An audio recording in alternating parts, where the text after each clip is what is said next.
And now on BBC Radio 4, Book at Bedtime, and our first, Night with a Vampire.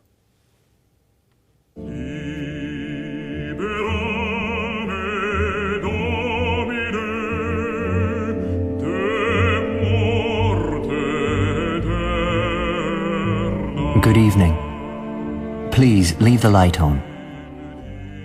The first of our nightly vigils will take place in the company of a French abbot, Antoine Augustin Calmet, who compiled a natural history of the vampire in his 18th century dissertation on the phantom world. Of all our witnesses, Calmet is the most matter-of-fact. He is not embroidering a fantastical tale, as he himself insists. He is simply recounting events which may really have happened. My aim is not to foment superstition, nor to feed the vain curiosity of visionaries and those who believe without examination everything that is related to them as soon as they find therein anything marvellous and supernatural. I write only for reasonable and unprejudiced minds, which examine things seriously and coolly.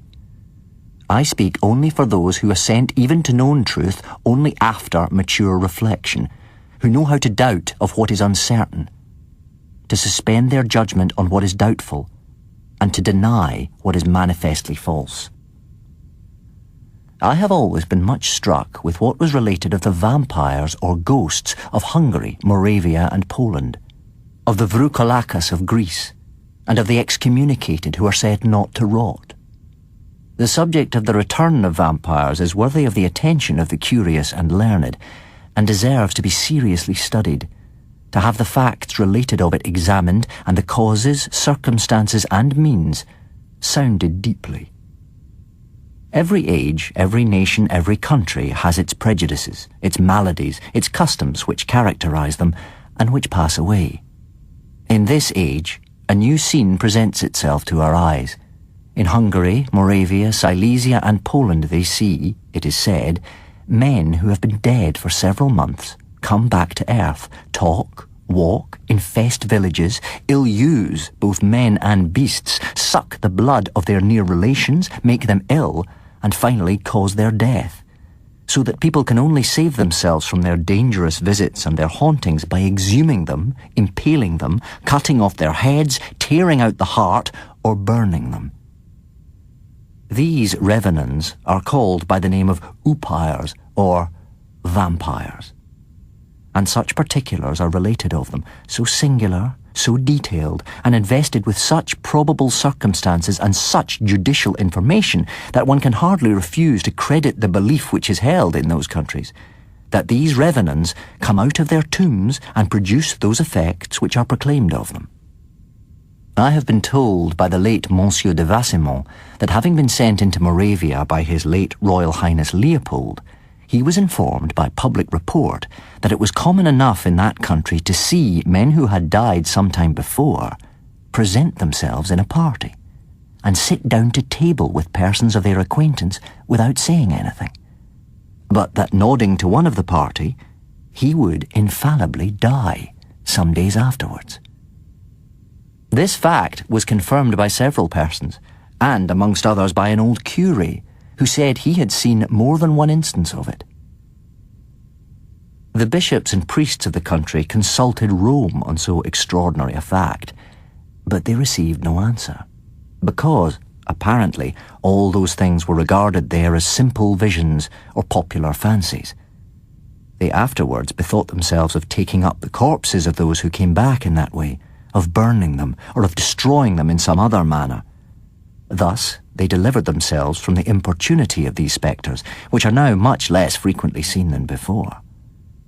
These apparitions have given rise to a little work entitled Magia Postuma, printed at Olmütz in 1706, composed by Charles Ferdinand de Schertz. The author relates that, in a certain village, a woman being just dead, who had taken all her sacraments, was buried in the usual way in the cemetery. 4 days after her decease, the inhabitants of this village heard a great noise and extraordinary uproar, and saw a spectre, which appeared sometimes in the shape of a dog, sometimes in the form of a man, not to one person only, but to several, and caused them great pain, grasping their throats and compressing their stomachs so as to suffocate them. It bruised almost the whole body and reduced them to extreme weakness so that they became pale, lean, and attenuated. The spectre attacked even the animals, and some cows were found debilitated and half dead. Sometimes it tied them together by their tails. These animals gave sufficient evidence by their bellowing of the pain they suffered. The horses seemed overcome with fatigue, all in a perspiration, principally on the back, heated, out of breath, covered with foam as they are after a long and rough journey. These calamities lasted several months. The author whom I have mentioned examines the affair in a lawyer-like way and reasons much on the fact and the law. He asks if, supposing that those disturbances, those noises and vexations proceeded from that person who is suspected of causing them, they should burn her, as is done to other ghosts who do harm to the living. He relates several instances of similar apparitions and of the evils which ensued, as of a shepherd of the village of Blow, near the town of Kadam in Bohemia, who appeared during some time and called certain persons who never failed to die within 8 days after.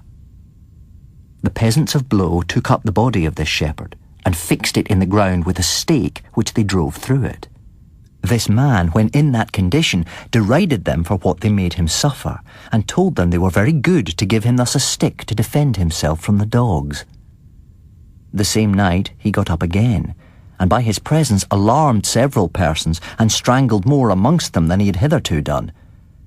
Afterwards they delivered him into the hands of the executioner, who put him in a cart to carry him beyond the village and there burn him. This corpse howled like a madman, and moved his feet and hands as if alive. And when they again pierced him through with stakes, he uttered very loud cries, and a great quantity of bright vermilion blood flowed from him. At last he was consumed, and this execution put an end to the appearance and the hauntings of this spectre. The same has been practised in other places where similar ghosts have been seen, and when they have been taken out of the ground, they have appeared red, with their limbs supple and pliable, without worms or decay, but not without a great stink. The author cites divers other writers who attest what he says of these spectres, which still appear, he says, pretty often in the mountains of Silesia and Moravia.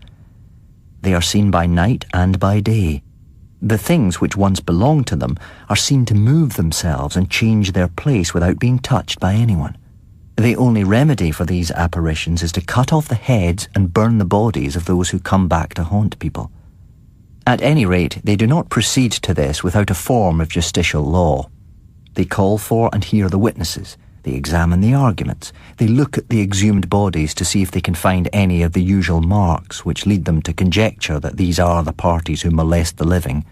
Marks such as the mobility and suppleness of the limbs, the fluidity of the blood, and the flesh remaining uncorrupted. If all these marks are found, then these bodies are given up to the executioner, who burns them.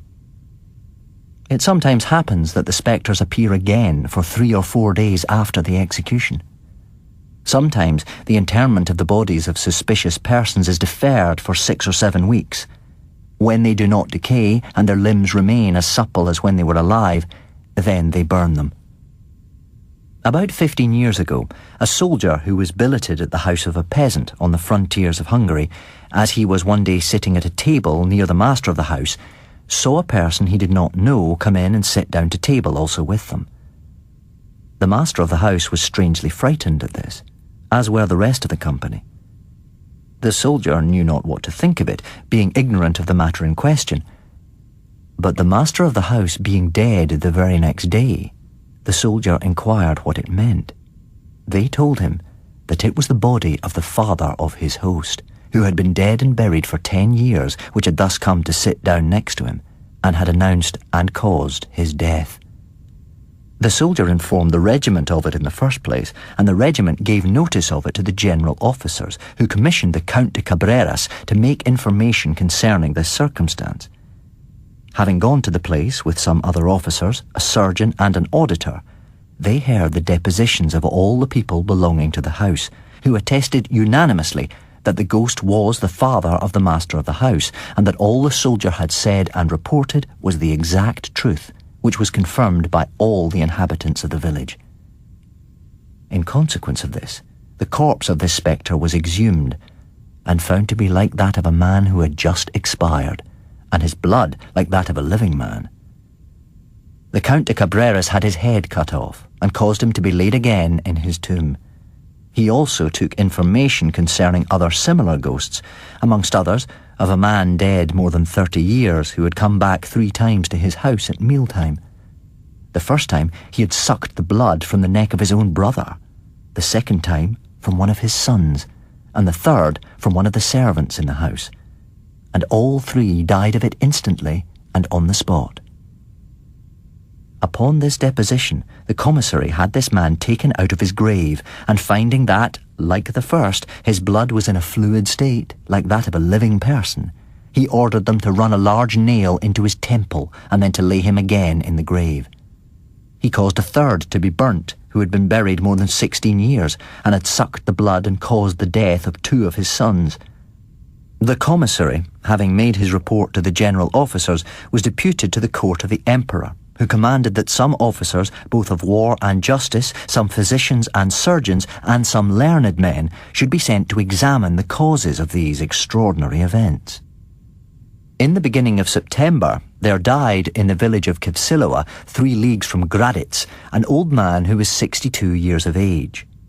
3 days after he had been buried, he appeared in the night to his son, and asked him for something to eat. The son, having given him something, he ate and disappeared. The next day, the son recounted to his neighbours what had happened. That night, the father did not appear, but the following night he showed himself, and asked for something to eat. They know not whether the son gave him anything or not, but the next day he was found dead in his bed. On the same day, 5 or 6 persons fell suddenly ill in the village, and died one after the other in a few days. The officer or bailiff of the place, when informed of what had happened, sent an account of it to the tribunal of Belgrade, which dispatched to the village 2 of these officers and an executioner to examine into this affair. The imperial officer from whom we have this account repaired thither from Graditz to be witness of a circumstance which he had so often heard spoken of. They opened the graves of those who had been dead 6 weeks. When they came to that of the old man, they found him with his eyes open, having a fine colour, with natural respiration, nevertheless motionless as the dead. Whence they concluded that he was most evidently a vampire. The executioner drove a stake into his heart. They then raised a pile and reduced the corpse to ashes.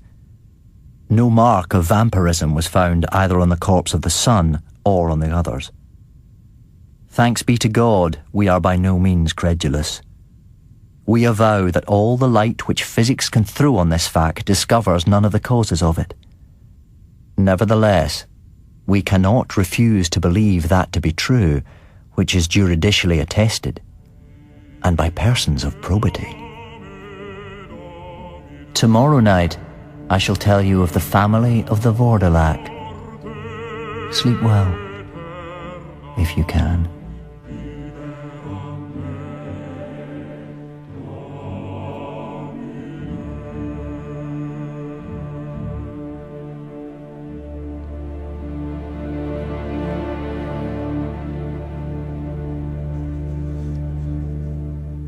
David Tennant was the reader, and the stories are abridged by Robin Brooks. It was produced by Clive Brill for Pacificus Productions and BBC Radio 4.